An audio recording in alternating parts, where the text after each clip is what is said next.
بسم الله الرحمن الرحيم. يا مساء الخير على أعزائي المشاهدين، حلقة جديدة من خلال قناتي على اليوتيوب، وكمان تابعوني من خلال صفحتي على الفيسبوك.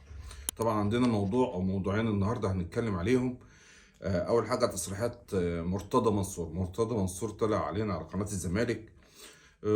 قال لك أنا أسد الأسود، وأنا طلعت من السجن أقوى ما كنت داخله، وأنا طول عمري أسد، وأنا طول عمري بعمل لنادي الزمالك ولمصلحة نادي الزمالك. وبيقول لك كمان ان نادي الزمالك كان هيقع في الفترة اللي انا كنت فيها في السجن يعني. وانا عايز اقول له يعني انت الزمالك كان هيقع، طب هو الزمالك فين دلوقتي؟ الزمالك منتهي خلاص.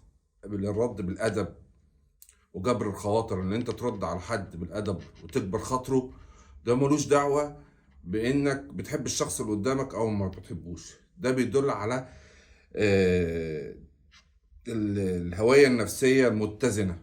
يعني ايه؟ يعني انت نفسيتك متزنة، انت نفسيا متزن وبتتكلم بحب، وبتحب الخير لكل الاشخاص.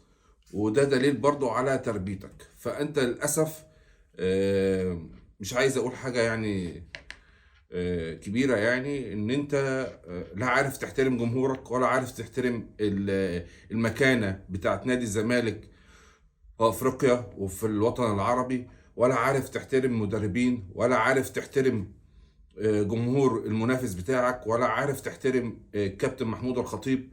وبرضه مصمم تتكلم على اخت الكابتن الخطيب الله يرحمها، وتقلل منها وتقلل منه. عيب، عيب. خلاص احنا الموضوع الاول كنا واخدينه ده مرتضى منصور وعمالين نضحك وبتاع وطريقته واسلوبه. لا بس انت كده وصلت لمرحلة. يعني انا واحد من الناس كنت متخيل ان انت حتى لما تطلع من السجن وسوابق يعني، يعني هتفكر كده بينك وبين نفسك وتحترم نفسك وتحترم ولادك وتحترم بيتك. انت عمال بتطلب في التصريح اللي هو كان بيتكلم فيه مع نادي الزمالك، بتطلب تاخد حقك وحق ولادك من الشتيمة. هو كابتن الخطيب شتمك ولا الكابتن الخطيب رد عليك؟ يعني انت اتحبست عشان خاطر بتقل ادبك على كابتن محمود الخطيب، معروفه انت قليل الادب، وفي نفس الوقت قليت ادبك على محمود الخطيب فاتحبست. الجماهير بقى بترد عليك، جماهير النادي المنافس بترد عليك. دي مشكلتك مع الجماهير. اما طلع محمود الخطيب من دماغك، طلع النادي الاهلي من دماغك. انت وهزازين الرؤوس اللي شغالين عندك في النادي كفايه قوي كده الصراحه. انا كواحد اهلاوي يعني انا مش مستحمل ان انا كل شويه اطلع الاقي رئيس النادي بتاعي حد بيغلط فيه، ولا حد بيغلط في النادي، ولا حد بيغلط في الجماهير. عايز تغلط بقى انت والناس اللي موافقه ان هو يتعامل مع نادي الزمالك، او يتعامل، هو بيتعامل مع نادي الزمالك كانها العزبه بتاعته فعلا يعني، وهي عزبه بتاعته يعني. فلو سمحت اقعد كده بينك وبين نفسك، انت راجل كبير. وانت عشان راجل كبير انا بحاول برضو على قد ما اقدر اختار الفاظ او اختار جمل او اختار كلمات تكون على قد تربيتي. يعني ما ينفعش ان انا اغلط فيك يعني.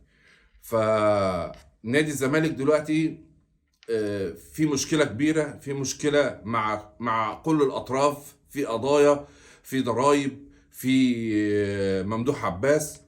وبالتالي قصة محمود كهربا ودفع الغرامة. طبعا محمود كهربا الفترة اللي فاتت دي حاول المحامي بتاعه يكلم الناس المسؤولين في نادي الزمالك، وحاول يتواصل مع مرتضى منصور، يا جماعة نحل الموضوع، نقسط، نحل نقسط، نشوف طريقة نلم بيها الموضوع. طبعا انت كنت واخداك الجلالة وكبر دماغك وحاسس ان انت بس اللي على الارض.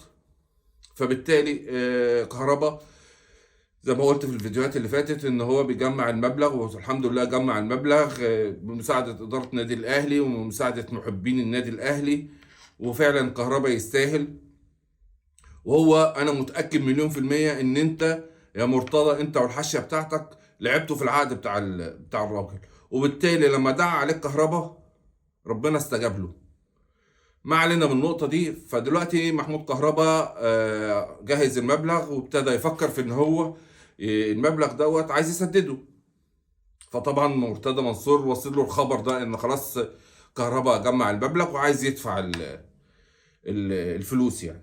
فكهربا بالتالي يعني بعد اللي انت عملته معاه دوت هو بيفكر يروح يدفع الفلوس في البنك اللي هو محجوز عليه من قبل ممدوح عباس، واللي هو معترف في المحكمه الرياضيه ان البنك دوت محجوز عليه.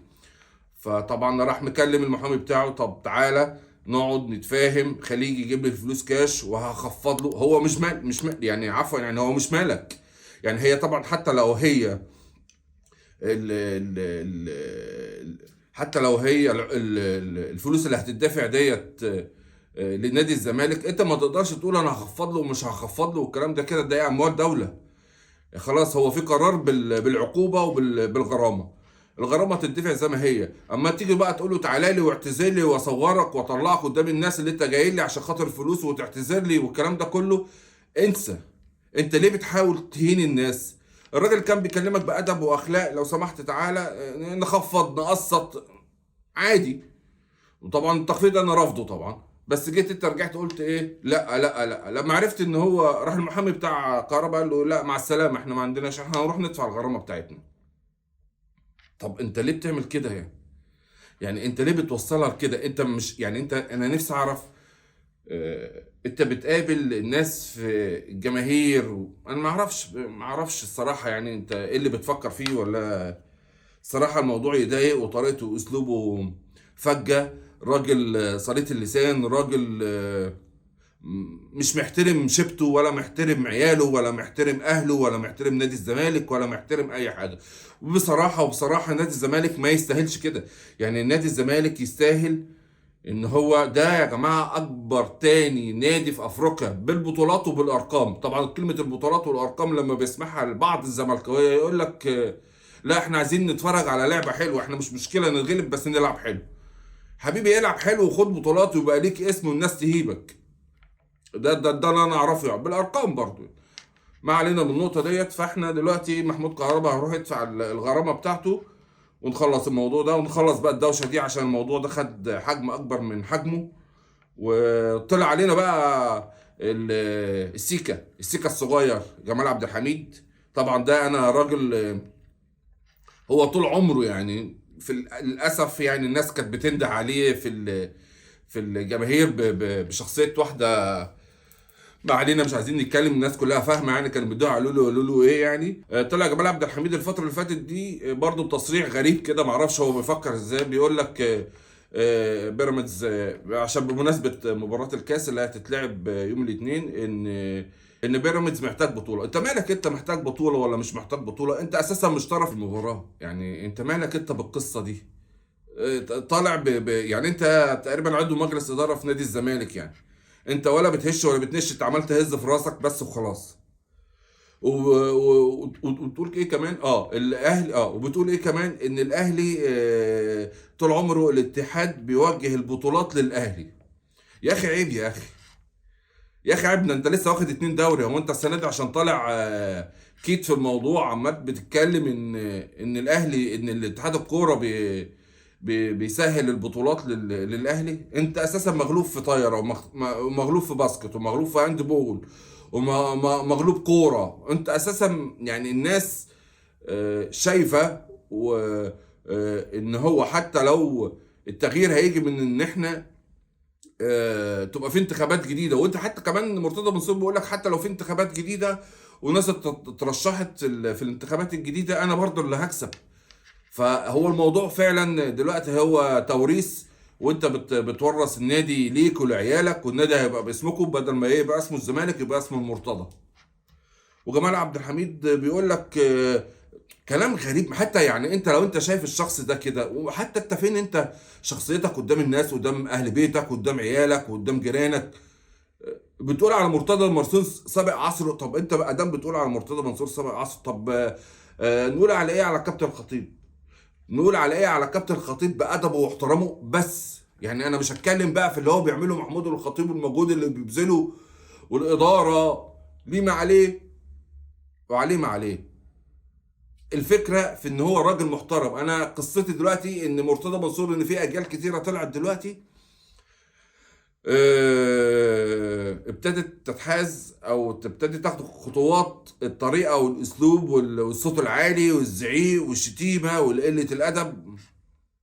فعلا فعلا في جيل واخصيته من الزمالك ان هو شايفين ان هي دي الطريقه اللي جابت لهم بطولات وان هم السيف والدرع.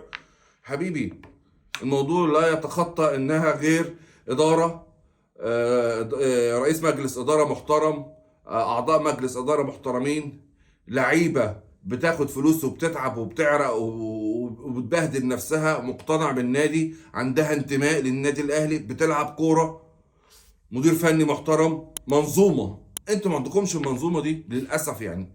طبعا مع نهايه الكلام اللي احنا اتكلمناه على مرتضى منصور تبقى دي نهايه حلقتنا. السلام عليكم ورحمه الله وبركاته.